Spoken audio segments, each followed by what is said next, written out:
tardes y bienvenidos y bienvenidas de nuevo a Punto de Vista, un programa que nos acerca al mundo de la visión y al mundo de la ceguera a través de sus protagonistas.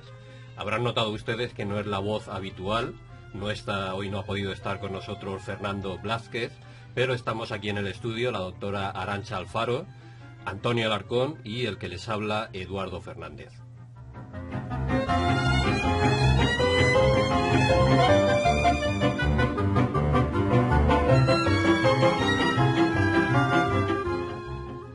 Les recordamos que este magazine forma parte de las actividades de difusión de la Cátedra de Investigación en Retinosis Pigmentaria Bidón Segara, una cátedra que tiene como objetivo contribuir a la investigación, a la formación universitaria y también a la difusión del conocimiento de las patologías visuales en general y de la retinosis pigmentaria en particular.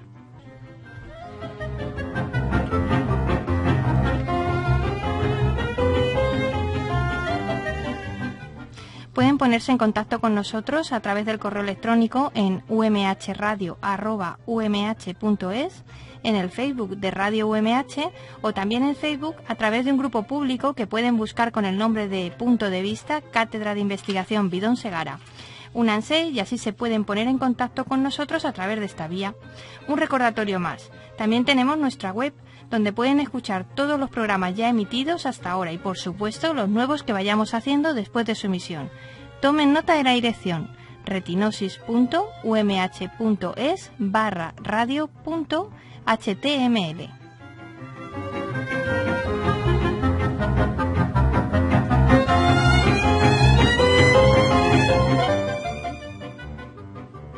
Bienvenidos a Punto de Vista. Comenzamos ya y hoy lo vamos a hacer con música. Del 2 al 5 de marzo ha tenido lugar la 15ª Bienal de Música de la ONCE, que se ha desarrollado en 10 escenarios diferentes en Castilla-La Mancha.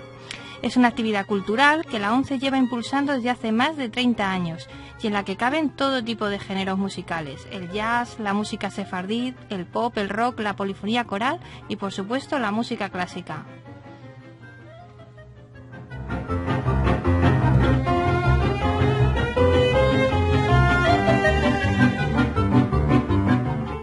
Algunas de las actuaciones de la Bienal han sido, por ejemplo, la de Ivonne Casas.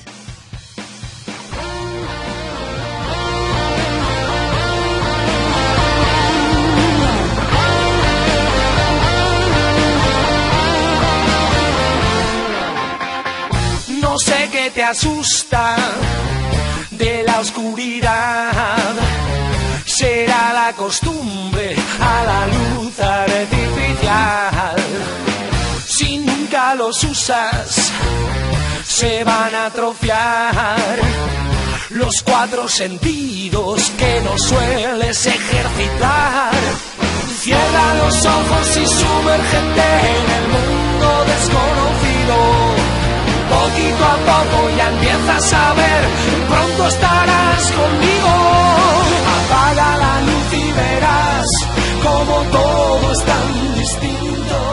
Apaga la luz y verás como nada es parecido. Apaga la luz y verás con el resto de los sentidos, el gusto, el olfato, el oído y el tacto, y llegan a su plenitud. Si apagas la luz, si no saboreas ni sueles tocar, si nunca te escuchas, si no sueles olfatear, cierra los ojos y diviértete en el mundo desconocido. Poquito a poco ya empiezas a ver, ahora ya estás conmigo. Apaga la luz y verás como todo es tan distinto. Apaga la luz y verás como nada es parecido. Apaga la luz y verás con el resto de los sentidos, el gusto, el olfato, el oído y el tacto, y llegan a su plenitud. Si apagas la luz,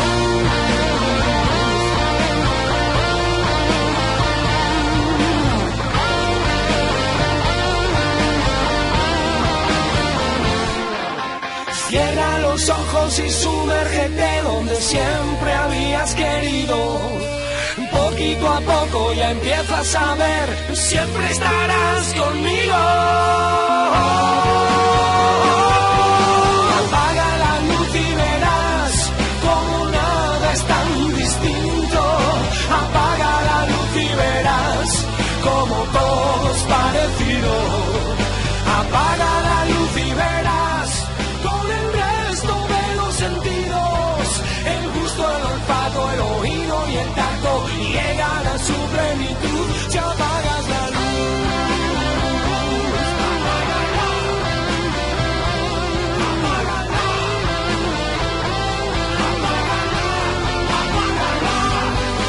apaga la luz y verás con el resto de los sentidos, el gusto, el olfato, el oído y el tacto y llegan a su plenitud. Si apagas la luz. Ivonne Casas es rockero, compositor y cantante donostiarra. Él es ciego, tiene retinosis pigmentaria y lleva más de 25 años en el mundo musical. Ha producido más de 15 discos con letras muy coloristas y mezclando el pop y el rock. Es lo que Ivonne llama el blind rock o el rock ciego. Su último espectáculo, llamado El rock ciego ve la luz, está lleno de experiencia, de humor, de música. De sus canciones destaca Apaga la luz y verás, que acabamos de escuchar, y este es el eje central del proyecto social Dame tu visión, que Ivonne Casas dirige desde 2011, para luchar contra la retinosis pigmentaria y de la que existen alrededor de 40 versiones de diferentes estilos musicales. Otra de las actuaciones de la 15ª Bienal de la ONCE fue la de Ignasi Terrassa, que es uno de los pianistas de jazz más destacados del país y con una gran proyección internacional. Si os parece, vamos a escuchar un pequeño fragmento de Ignasi Terrassa.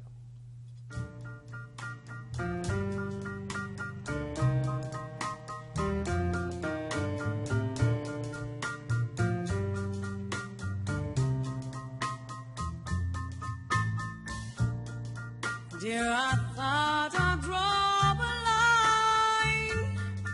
That weather's cool, the folks are fine. I'm in bed each time at 9. Yes, I love you.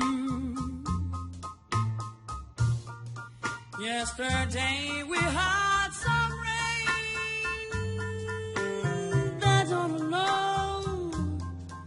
I can't complain. Was it just on the train? Yes, I love you. Right to the rise. El grupo de Ignasi Terrassa, al que estamos escuchando, pues tiene una gran proyección internacional y obtuvo el primer premio del concurso internacional de piano de jazz de Jacksonville en Estados Unidos en el año 2009. Tiene una gran discografía, que es más de 30 discos editados, y su estilo es parte de la tradición del jazz con un trasfondo de la música clásica europea y un sonido personal lleno de virtuosismo, destacando la fuerza rítmica del swing y la sensibilidad de su expresión. Y seguimos con más actuaciones.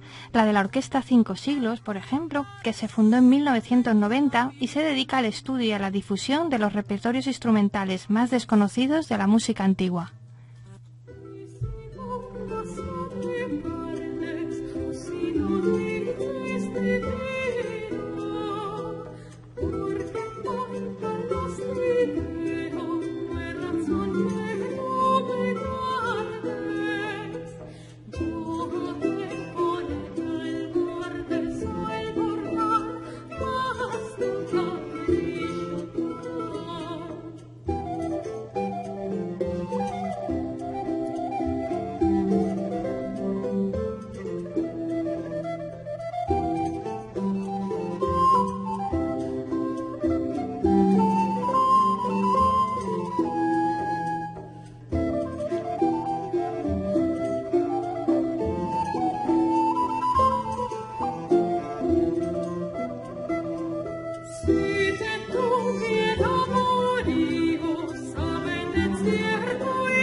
como además estamos en el aniversario de la muerte de Miguel de Cervantes, han puesto su mirada, su punto de vista, en el mundo musical cervantino. Así que los protagonistas son los primeros años del siglo XVII y las danzas que animaban las veladas de los personajes variopintos del primer barroco. En su recital engloban el mundo de la danza glosada, el baile libre, la danza de cuenta y sus mestizajes, y también se centran en los instrumentos que sonaban en aquellos bailes: flautas, panderos, violines, guitarras, bandurrias y violones, en los que empieza a asomar este nuevo sonido que es el barroco.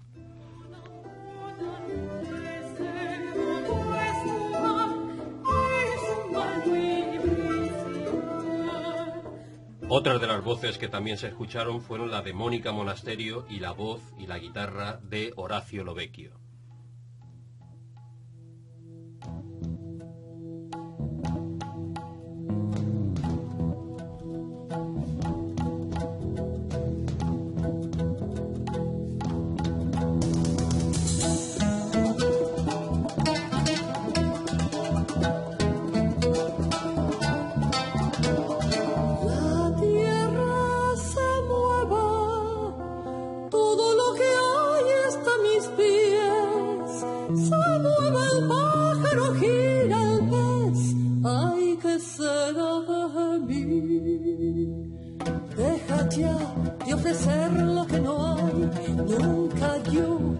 Sembrar en la mar.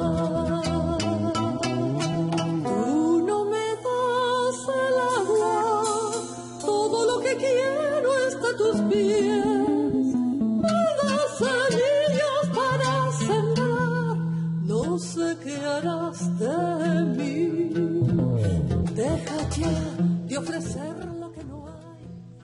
Mónica y la voz y guitarra de Orazio Lovecchio desde 1994 profundizan en la unión de tres corrientes culturales: las cantigas sefardíes, el cancionero de los pueblos de España y el repertorio tradicional y de autor de América Latina.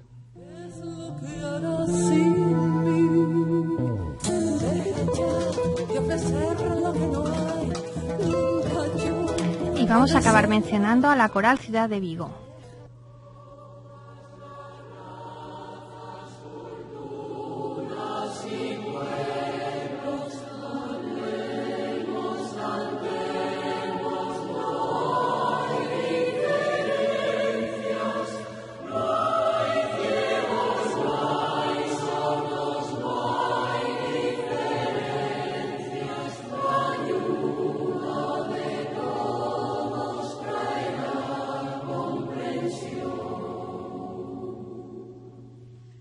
La Coral Ciudad de Vigo se fundó en el año 1957 y tiene alrededor de 40 voces, de las que más de la mitad son personas con algún problema visual. En este caso, el repertorio abarca polifonía religiosa y polifonía profana de todas las épocas y países.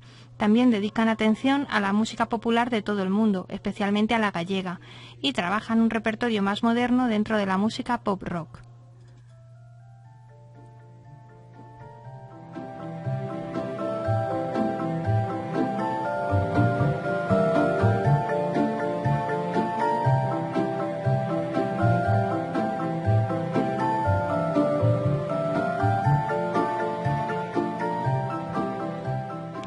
Entramos ya de lleno en la sección de Noticias de Ciencia, donde abordamos la actualidad, lo más reciente en relación con la retinosis pigmentaria y otras patologías de la vista. Hoy además destacamos que las noticias de esta edición nos las ha hecho llegar Juan Birroch, de Algemesí, es oyente del programa y también a Vigo. Así que antes que nada, muchas gracias Juanvi, y aprovechamos para recordarles que si ustedes también quieren colaborar con nosotros, pueden enviarnos sus sugerencias a umhradio@umh.es o a través de nuestro grupo en Facebook.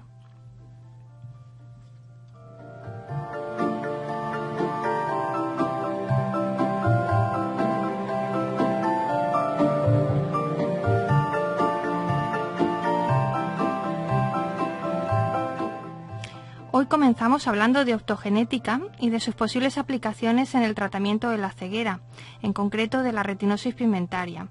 porque los neurocientíficos Edward Boylan del Instituto Tecnológico de Massachusetts, Karl Deisseroth de la Universidad de Stanford y Jero Mintzberg de la Universidad de Oxford han sido galardonados con el premio Fundación BBVA Fronteras del Conocimiento por su trabajo en esta técnica.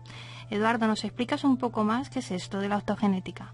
Bueno, la optogenética es una tecnología, una metodología muy reciente y sorprendente y revolucionaria, que es relativamente simple.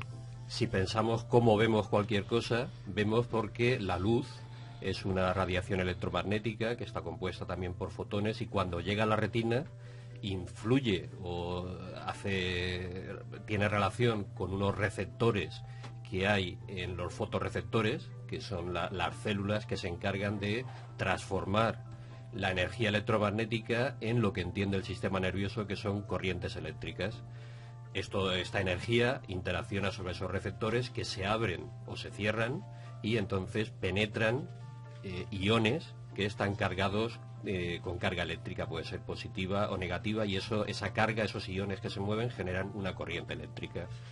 En muchas enfermedades degenerativas, como por ejemplo la retinosis pigmentaria, lo que pasa es que desaparecen estos fotorreceptores, y entonces, aunque el resto de la retina esté bien, no tiene forma de transformar una forma de energía, la radiación en la luz, en corrientes eléctricas. Y a alguien, entre otros a estos autores, se les ocurrió una gran idea. Pero estos canales iónicos que están en las células, ¿qué pasa si los cogemos la parte de los genes que codifican estos canales y se los pasamos al resto de las células? Por ejemplo, sabemos que en los muchos estadios de enfermedades degenerativas de la retina todavía quedan células bipolares que están bien, células ganglionares, etcétera. Entonces la técnica consiste en coger ese material genético, transfectárselo a las células que quedan y esperar que estas células sean capaces de responder a la luz. Y lo que han demostrado estos autores es que eso es realmente así. Incluso en experiencias en animales de investigación han conseguido que ratones transgénicos, que son completamente ciegos, que ya no son capaces de tener sensibilidad a la luz, puedan recuperar esa posibilidad de responder a la luz. Uh-huh. ¿Y su aplicación en humanos, en las patologías del ser humano, está cerca? Bueno, ya han empezado varios estudios para acercarse a estudios preclínicos, y las expectativas son grandes, aunque desgraciadamente todavía no tenemos resultados. Uh-huh. Muchas gracias, Eduardo. Ahora vamos a continuar con otro tema que es muy interesante, porque es nada más y nada menos que crear música con nuestra corteza visual. ¿Y nos podrías contar algo sobre esto? Porque creo que la Universidad Miguel Hernández tiene un proyecto relacionado con este tema. Pues sí, hace unos meses lo que intentamos también es potenciar el conocimiento de las relaciones entre música, cerebro y también en alteraciones neurológicas, y lo que hicimos fue precisamente hacer registros electrofisiológicos, por ejemplo, de una persona cuando está viendo una determinada cosa, o incluso, por ejemplo, cuando está sufriendo un proceso patológico como una crisis epiléptica. Y esos registros, lo que ocurre es que en momentos, por ejemplo, en la crisis epiléptica se ve bastante fácil, es muy visual, porque las células normalmente disparan, van a su aire disparando, pero cuando ocurre una crisis hay muchas células que se sincronizan y empiezan a disparar todas juntas. Eso hace que, por ejemplo, si nos lo imaginamos como sonido, sonaría mucho más agudo, mientras que el caso más habitual es un sonido un poco más relajante, un poco más grave.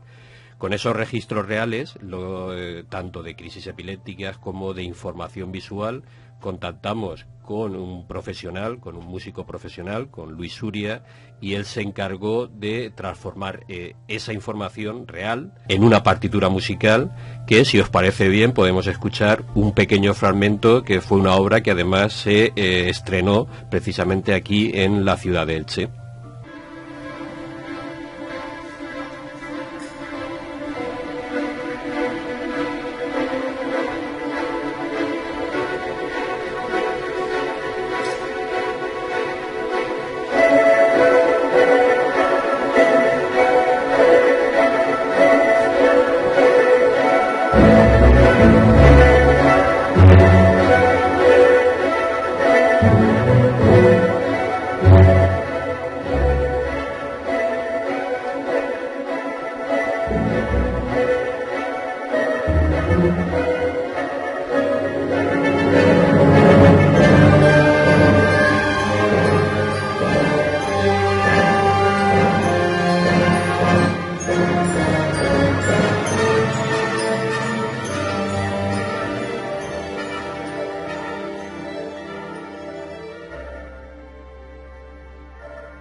muchas gracias, Eduardo. Ahora continuamos con la mirada clínica.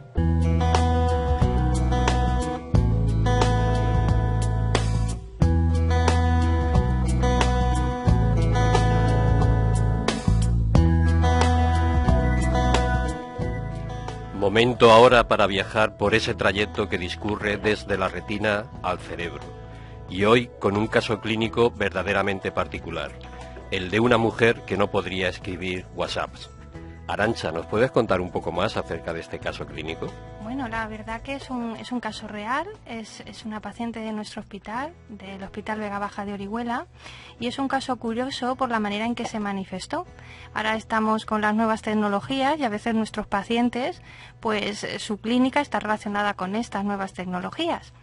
En el caso de esta paciente, que se llama Isabel, y vamos a tener la ocasión de conocerla ahora, pues lo que a ella le ocurrió, pues una amiga le envía un WhatsApp a casa, ella coge su móvil, lee lo que le transmitía a su amiga, pero a la hora de escribir no era capaz de escribir las palabras adecuadas. Y no era un fallo de traducción o del lector de esos mensajes, sino que ella quería transmitir una idea y lo que escribía, no por debilidad tampoco de la mano, pues era incorrecto. Eran frases incompletas, mal estructuradas, con errores. Al principio su amiga pensó que estaba bromeando y de hecho pensaba que, en fin, que le estaba siguiendo un juego. Pero poco a poco su amiga se dio cuenta que algo extraño estaba pasando porque no era el comportamiento habitual de Isabel. Entonces decidió llamar a algún familiar de ella, porque en ese momento Isabel estaba sola en casa, para que acudiera a casa y viera qué le estaba pasando. Y la realidad fue que cuando la familia fue a casa, Isabel, que en ese momento estaba sola, al intentar hablar y hablar con sus familiares, pues también tenía estas incorrecciones a la hora de hablar. Los comprendía, pero tenía dificultades, las mismas dificultades que se manifestaban cuando escribía este WhatsApp. La paciente pues fue rápidamente a urgencias, era algo que le estaba ocurriendo en ese momento y bueno, en urgencias pues se le hicieron una serie de pruebas y se le pudo llegar a diagnosticar que en ese momento lo que estaba ocurriendo era un ictus, un infarto cerebral. De hecho ingresó en la planta de neurología, se puso el tratamiento adecuado y ella pudo recuperarse. Lo especial del caso es la manera en que se manifestó, que quizás si en ese momento su amiga no hubiera intentado comunicar con ella, al estar en casa no se hubiera dado cuenta de que tenía un problema de lenguaje y quizás hubiera llegado más tarde al hospital y esto hubiera tenido algunas consecuencias bastante serias. La verdad es que es sorprendente y contamos, está al teléfono también Isabel con nosotros. Isabel, ¿cómo te encuentras ahora? Estupendamente, como si no hubiera pasado nada. Muy bien, muy bien. Y cuéntanos un poquito desde tu punto de vista qué sentiste y cómo evolucionó el cuadro. Bueno, al principio no te llegas a dar cuenta porque yo pensaba que era que mi móvil me fallaba, que yo quería escribir, le quería contestar y no yo leía que nada, que no era lo que yo quería escribir.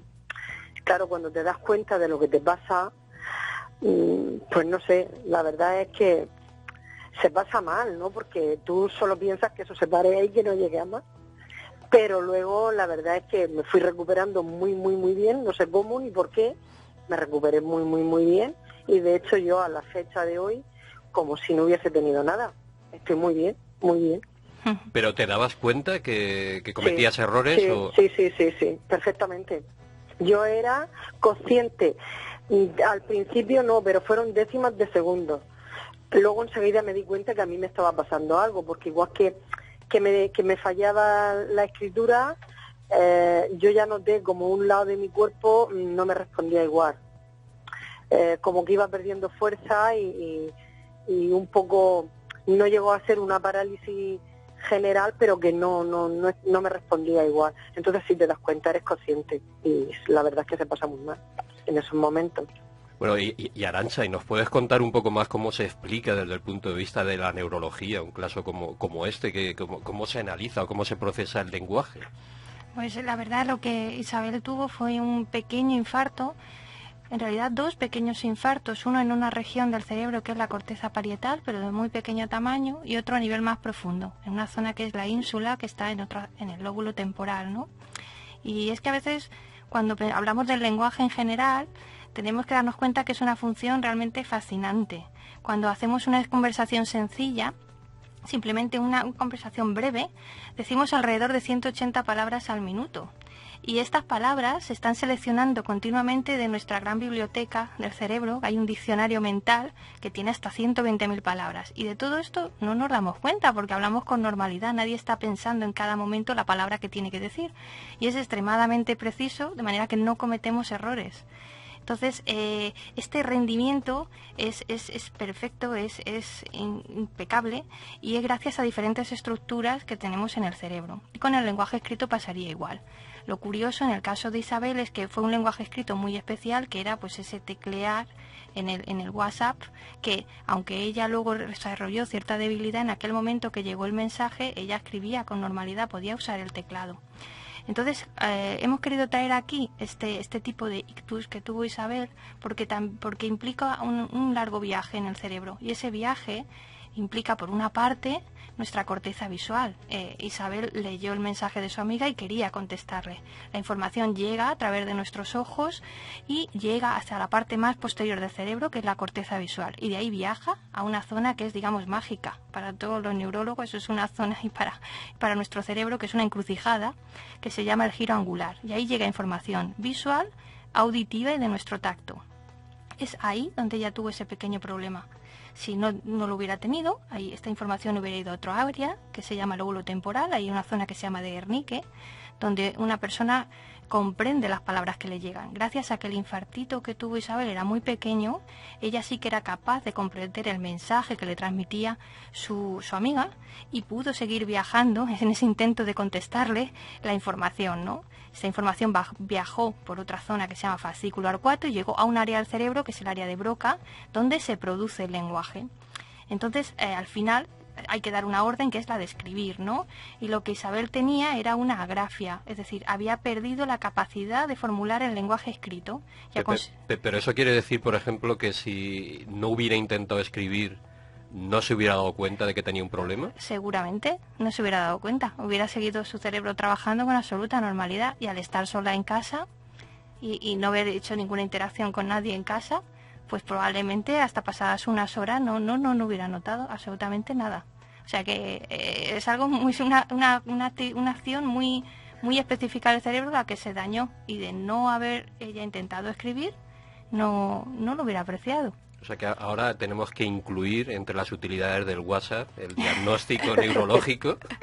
Pues la verdad es que hay que decir que Isabel tiene ese WhatsApp guardado, y nosotros en el hospital formamos residentes y siempre vamos acompañados pues los neurólogos de varios residentes, y todos pudieron comprobar. De hecho, ella llevó ese WhatsApp a urgencias y pudo explicar, que no podía explicarse adecuadamente verbalmente, qué le pasaba. Tenía ahí el testimonio real de lo que estaba pasando. ¿Era así, no, Isabel? Sí, perfectamente así.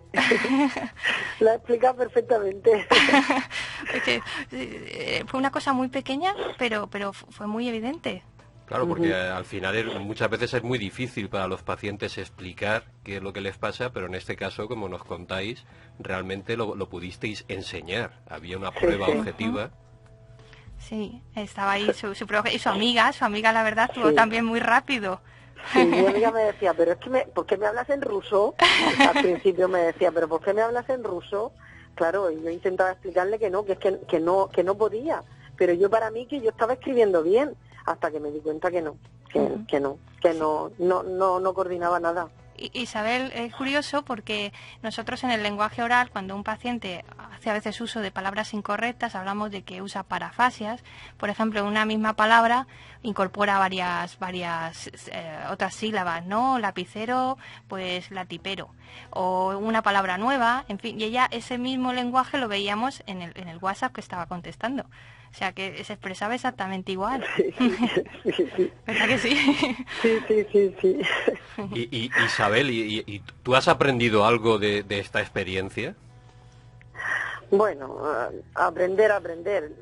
No sé, la verdad es que tampoco es que lo tengas presente continuamente. O sea, yo en una fase de mi vida que pasó, más o menos la he superado, intento que no me limite mucho, porque de hecho tampoco me ha limitado mucho, y no es que haya aprendido así mucho más en concreto, ¿no? Pero simplemente pues eso, que intento vivir lo mejor que puedo el día a día sin pensar lo que me pasó, ni obsesionarme en lo que me pasó.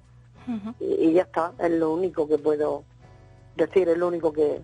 el lado bueno que he sacado, que estoy aquí, que no llegó a más, que tuve mucha suerte y ya está, es lo bueno que he sacado de esto. Bueno, pues muchísimas gracias, Isabel, por contarnos tu vosotros. Experiencia, por desinteresadamente contestar a nuestra llamada. Yo creo que eres un ejemplo, es un paciente más que ha sufrido un ictus, y que bueno, un ictus especial, pero que puede enseñar a otros.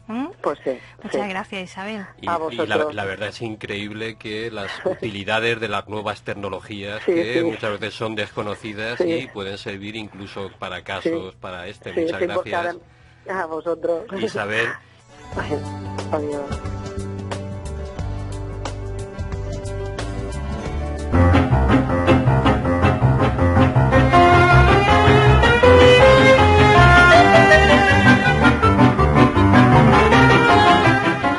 Bueno, seguimos en Punto de Vista, aquí en Radio UMH. Hemos hablado de música con la Bienal de la ONCE, hemos hablado de optogenética, hemos hablado con Isabel y su incapacidad para escribir WhatsApps debido a un ictus, y ahora vamos a hablar de ajedrez.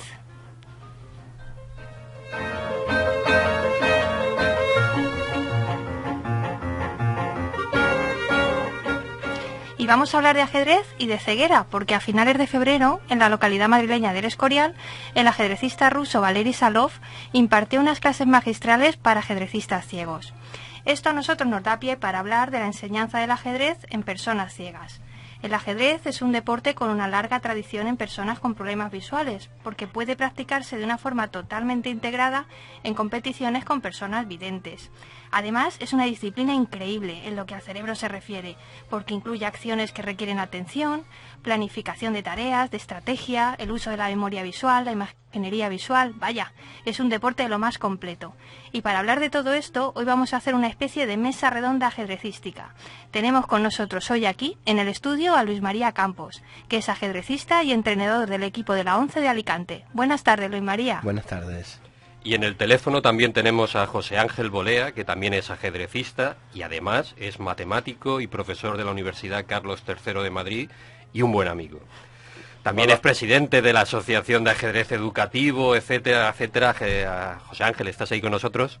Sí, hola, buenas tardes. ¿Qué tal? Muy bien, pues bueno, si os parece vamos a ir lanzando algunas preguntas al aire y podéis irlas respondiendo cualquiera de los dos, o hacernos preguntas a nosotros. Muy bien. Podéis interrumpiros, daros la razón, debatir, vamos, que se note que esto es una mesa redonda. Además, queremos explicarlo sencillo para que la gente se anime a jugar al ajedrez, que es de lo que se trata. Nos vale con hablar del mate pastor y nombres complicados de jugadas. La gente si no se los va a perder, así que sería hacerlo muy sencillo para que todos lo entendamos. ¿De acuerdo? Okay. Muy bien. Bueno, antes que nada, ¿cómo es eso de jugar al ajedrez? ¿Cómo pueden los ciegos jugar al ajedrez si no ven las piezas? Bueno, porque centran todo en el tablero de ajedrez, y como el tablero es un cuadrado que tiene filas y columnas, pues tienen sus coordenadas, y a raíz de ahí empieza a hacerse todo lo que es la estructura del juego de ajedrez. Lo más curioso es que como ellos no distinguen los colores, las casillas claras son más bajas, las casillas oscuras son más altas, y las piezas de ajedrez, al no ver los colores, las piezas que son negras se distinguen porque tienen como una pequeña tachuela por encima de cada figura, y entonces ellos al tocar las piezas saben que es una pieza de color negra, ¿no es cierto? Que es una pieza oscura porque tiene la tachuela por encima, y después las piezas blancas, y entonces después cada una de las columnas tiene sus distintas letras, de la A hasta la H y del 1 hasta el 8, entonces cuando ellos están jugando, haciendo una jugada, se dicen unas coordenadas que son prácticamente como la batalla naval pero del ajedrez, ¿no es cierto? Cuando uno mueve un peón dice E4 y él sabe que tiene que mover el peón a esa casilla, el otro le dice E5 y ya han iniciado la partida y los dos peones han hecho sus dos primeros movimientos. ¿Y tienen que ir recordando esta jugada aparte de poder tocar las fichas? Sí, bueno, para ellos es más sencillo, están acostumbrados a vivir en un mundo donde ellos el espacio lo tienen todo controlado, ¿no? De una manera natural. Su hábito es estar en un lugar donde ellos no ven, ¿no es cierto? Entonces el ajedrez es una rutina. Es más, es tal vez el deporte rey de los ciegos, porque es donde ellos pueden competir de igual a igual con los videntes dentro del tablero de ajedrez. Entonces por eso la ONCE reivindica mucho el juego de ajedrez dentro de lo que es la formación y en las personas mayores también. Y José Ángel, ¿tú piensas que se diferencia mucho el ajedrez en el caso de los sujetos ciegos o de los sujetos que no tienen problemas visuales? Hombre, yo lo desconozco porque, claro, yo tengo la experiencia de ser vidente y jugar como vidente. Lo que sí te puedo decir es que yo en partidas de competición varias veces he perdido con jugadores ciegos, me han ganado.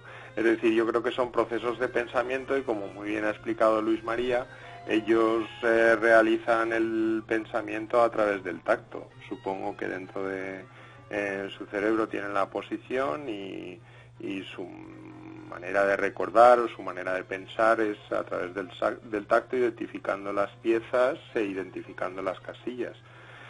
También, en cuanto a lo que hace referencia a recordar las jugadas anteriores, también las anotan. A veces tienen una especie de planilla en sistema Braille para anotarlas, pero en realidad eso tampoco es muy relevante. Lo que importa para la partida es la posición que en ese momento hay en el tablero, y a partir de ahí qué planes tienes de futuro, qué piensas jugar o qué estrategias quieres establecer, más mirando hacia adelante, ¿no? Entonces, una vez se ha efectuado la jugada en el tablero, ya lo que realmente cuenta es la posición que en ese momento hay en el tablero.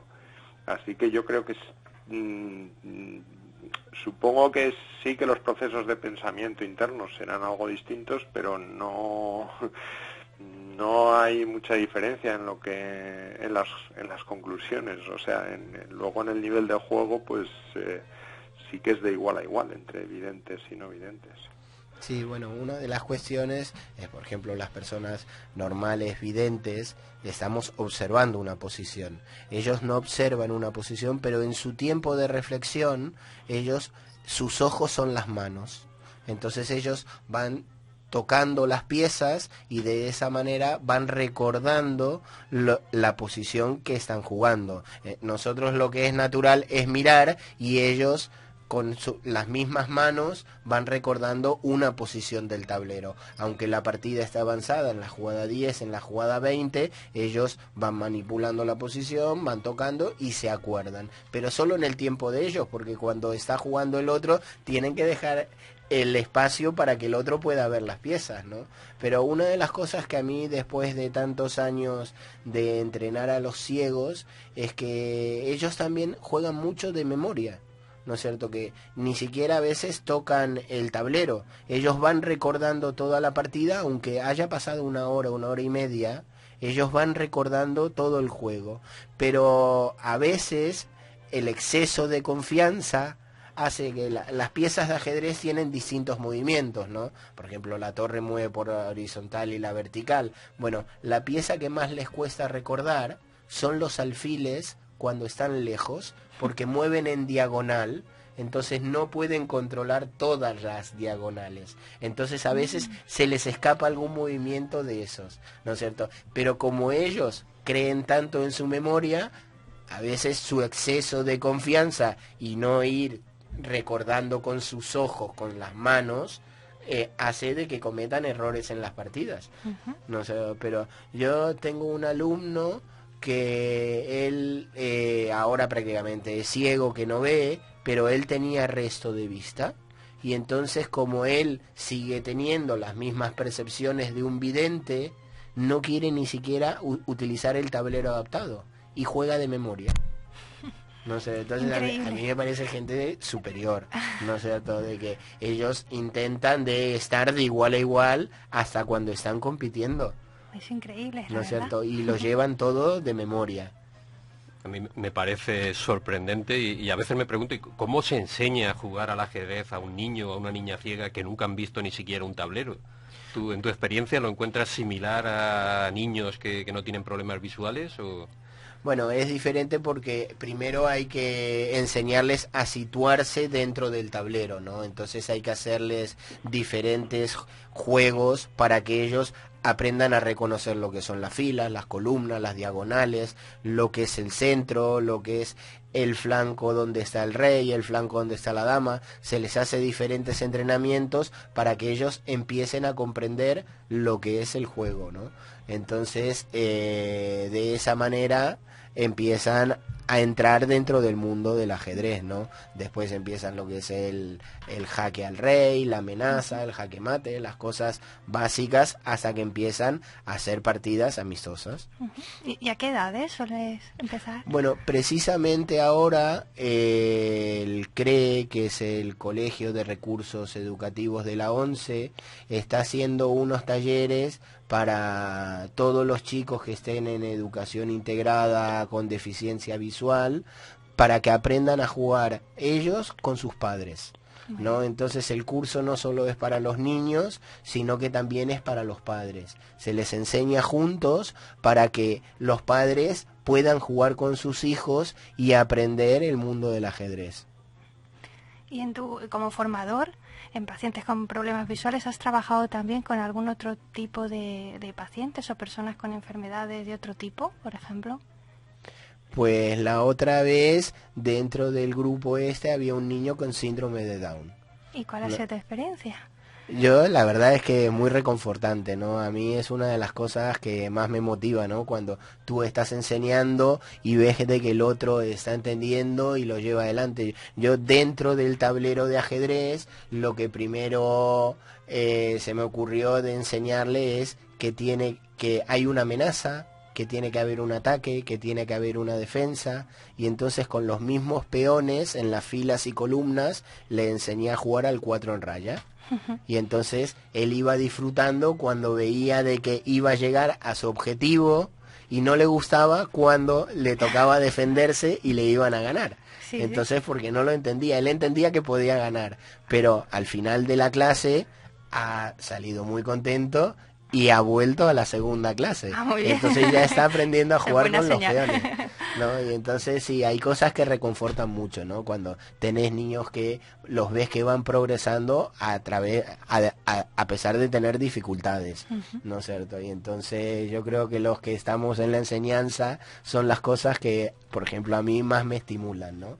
No sé, enseñarles a los que tienen más dificultad, ¿no es cierto? Que son los que más cuesta enseñar. Claro, claro.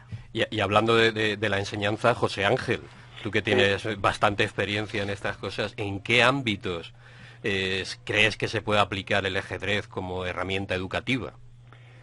Hombre, actualmente hay una gran tendencia a buscar muchas aplicaciones del ajedrez como lo que se denomina remedio cognitivo en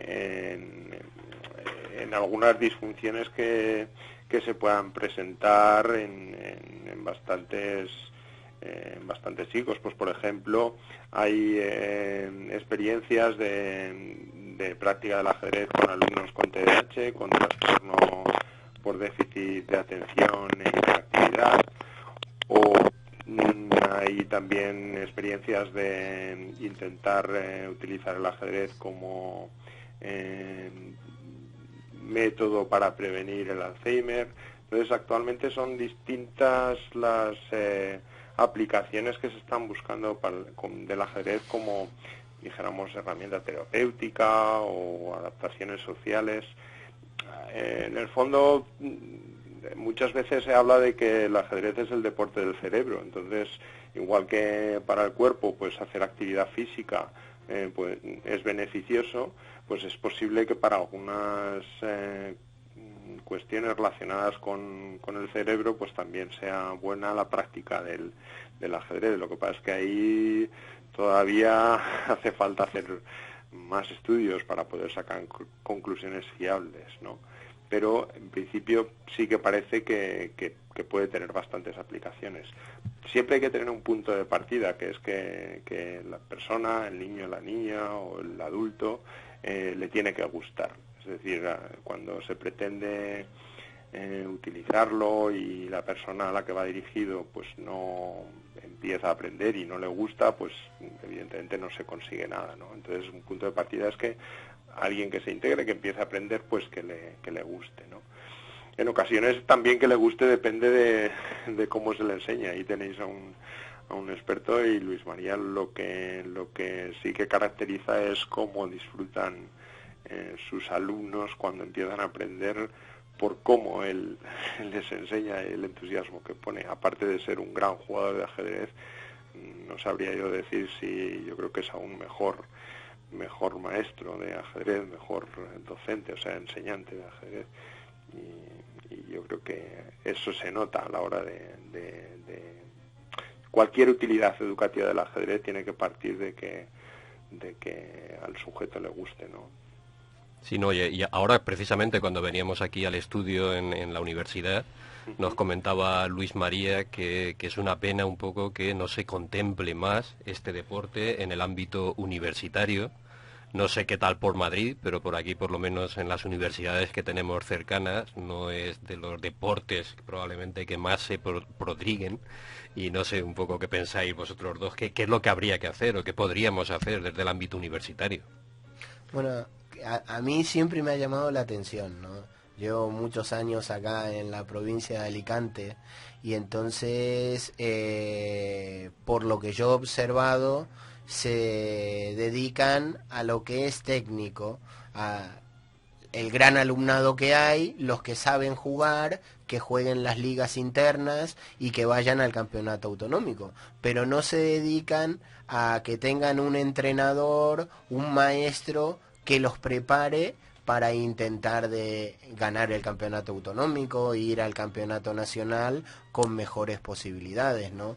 No sé, por ejemplo, la universidad, supongo que hacer un aula abierta con ajedrez online, que ahora está muy de moda, que haya unos ordenadores, que los mismos alumnos vayan voluntarios a jugar y que haya un técnico que les esté enseñando y corrigiendo sus errores mientras ellos juegan. No hace falta de que sean clases técnicas, sino de que ellos mismos a través de su juego haya un profesor que diga, mira, está 1 hora y media enseñándoles a cada uno lo que les interesa a cada uno.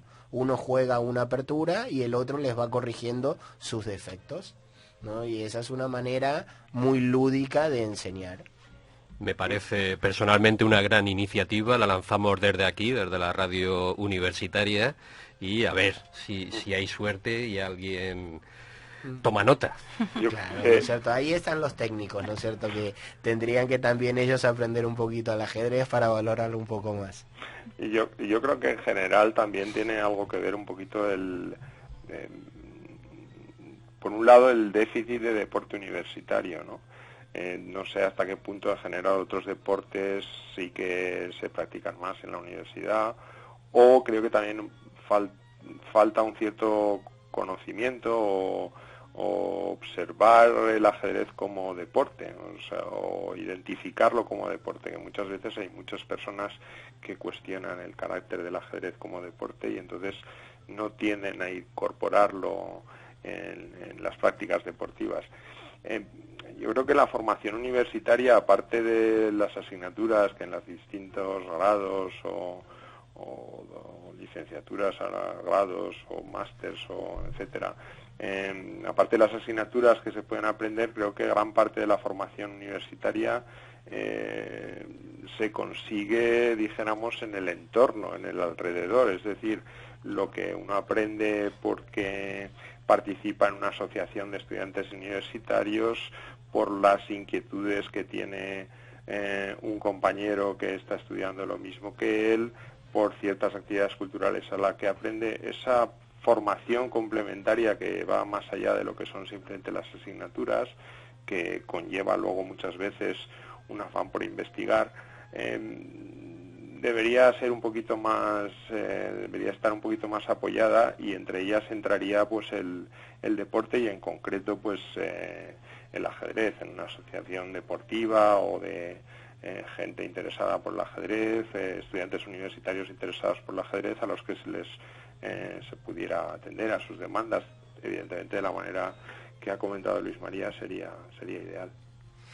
Bueno, me temo que no tenemos tiempo para más. Me gustaría daros las gracias a los dos. Creo que ha sido una charla para nosotros muy interesante y esperamos poderla repetir en el futuro. Luis María Campos, ajedrecista y entrenador del equipo de la ONCE de Alicante, muchas gracias por venir esta tarde a los estudios de Radio UMH. No, muchas gracias a ustedes. Y bueno, José Ángel Bolea, ajedrecista, matemático, profesor de la Universidad Carlos III de Madrid y presidente de la Asociación de Ajedrez Educativo, gracias por atender la llamada de Punto de Vista. Muchas gracias a vosotros por haber tocado este tema.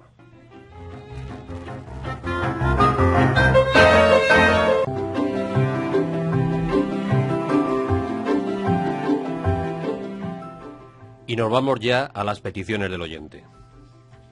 Ya saben que a través del correo electrónico umhradio@umh.es o del Facebook y el Twitter de la radio UMH pueden dejarnos sus sugerencias, los temas que les gustaría que abordáramos en futuros programas, las dudas acerca de determinadas enfermedades o aplicaciones tecnológicas para ciegos, curiosidades relacionadas con la visión. Y hoy tenemos un correo electrónico que nos ha enviado Juan Virroch de Algemesí, Valencia, en relación al uso de redes sociales por parte de personas ciegas que comentamos, Antonio nos fue explicando en nuestro programa anterior. Antonio, ¿nos comentas un poquito el correo? Bueno, sí, en el correo Juanvi hace un par de puntualizaciones sobre lo que yo dije, muy bien hechas, por cierto, en el que nos dice que un lector de pantalla muy utilizado por los ciegos es el VoiceOver, que se puede encontrar en los ordenadores Mac, teléfono iPhone y en cualquier terminal del mundo de la manzanita. Tal vez sea uno de los más utilizados por las personas ciegas, que no son siempre productos muy baratos, pero sí que son productos muy accesibles. Y luego, por otro lado, puntualizaba que sí, que tal como decíamos, Facebook era una de las aplicaciones menos accesibles para las personas ciegas, pero que a través de la aplicación móvil se podía solucionar un poquito este hándicap. La dirección para entrar a la página móvil de Facebook es m.facebook.com. Y luego sobre Twitter también puntualiza que hay algunos programas de terceros a través de los cuales podemos acceder a la ficha de la red social con algunos comandos de teclado con mayor facilidad. Pues Juan B. nos ha añadido algunos detalles que nosotros pensamos que pueden ser muy interesantes para todos los usuarios. Así que animaros, siempre que tengáis alguna duda o alguna cosa que comentar, nos podéis escribir o participar en directo en nuestro programa.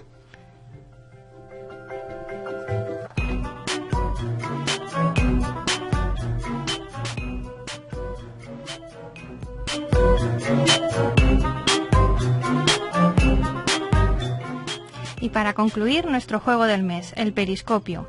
Ya saben que al final de cada programa les proponemos una pregunta, un acertijo, que van a poder resolver a lo largo del mes. Pero es una pregunta que puede resolverse escuchando el programa, o sea que la respuesta está en el propio programa. Y si creen que conocen la respuesta, pueden escribir a umhradio@umh.es con su nombre, sus apellidos, la respuesta por supuesto, y un teléfono de contacto. Y entre aquellos que acierten vamos a sortear el libro Retinosis pigmentaria, preguntas y respuestas de la cátedra Bidón Segara. La pregunta de este mes es la siguiente. ¿Cómo consiguen las personas ciegas saber cuáles son las piezas blancas y negras del ajedrez? Así que atención a la pregunta, ya se ha comentado antes.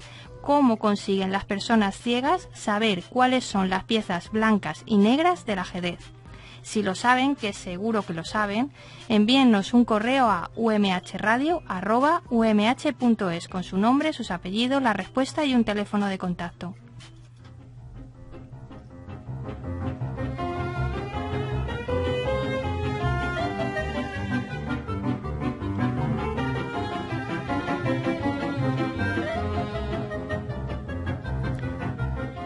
Pues hasta aquí el punto de vista de hoy, este cuarto punto de vista ya, que como siempre esperamos que haya servido para acercarles un poquito más de conocimiento sobre la retinosis pigmentaria y sobre todo de cómo es la vida de aquellos que las padecen. Hoy hemos estado aquí en el estudio Eduardo Fernández, en el control de sonido Antonio Alarcón y guiando los contenidos durante esta hora quien les habla, Arantxa Alfaro. Queríamos acabar el programa con una pieza musical que nos ha ofrecido también uno de nuestros oyentes. En diciembre pues tuvimos la ocasión de entrevistar a Rosa Aquiles y Rosa Aquiles nos ha proporcionado un CD de la banda de música de Almoradí y ahí vamos a recoger una obra de Granados, Goyescas. Sabéis que es el centenario de la muerte de Enrique Granados, precisamente este mes, y queríamos concluir con con la banda de música Almoradí tocando Goyescas.